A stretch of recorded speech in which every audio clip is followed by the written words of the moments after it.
पुस्तक का नाम मैं मृत्यु सिखाता हूँ और सब ओशो के हैं और ओशो ने बहुत गहरी बात कही है। थोड़ा सा समझने की कोशिश कीजिएगा क्योंकि ओशो की बातों में बहुत जादू है। तो देखिए, समझने की कोशिश कीजिएगा। एक बीज को हम देखते हैं, बीज के ऊपर की खोल होती है बहुत सख्त, ताकि भीतर जो छिपा हुआ है जीवन का अंकुर है, कोमल डेलिकेट, वह उसकी रक्षा कर सके। भीतर का अंकुर तो होता है बहुत कोमल और उसकी रक्षा के लिए बहुत कठोर दीवार और एक घेरा, एक खोल बीज के ऊपर चढ़ी होती है। वह जो खोल है वह बीज नहीं है, और जो उस खोल को ही बीज समझ लेगा वह कभी भी उस जीवन के अंकुर से परिचित नहीं हो पाएगा जो भीतर छिपा है।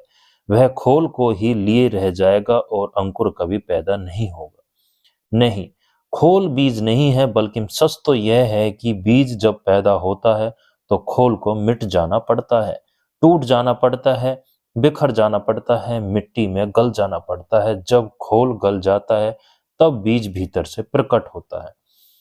यह शरीर एक बीज है और जीवन, चेतना और आत्मा का एक अंकुर भीतर है।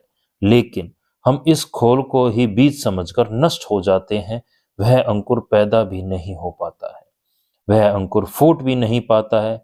जब वह अंकुर फूटता है तो जीवन का अनुभव होता है। जब वह अंकुर फूटता है तो मनुष्य का बीज होना समाप्त हो जाता है और मनुष्य वृक्ष बन जाता है।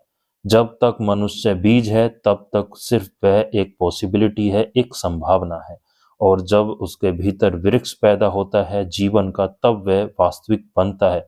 उस वास्तविकता को कोई आत्मा कहता है और उसी वास्तविकता को कोई परमात्मा कहता है। तो बहुत गहरी बात है, समझने की कोशिश कीजिएगा। और यदि कुछ समझ में आए तो प्लीज कमेंट करके मुझे जरूर बताएं।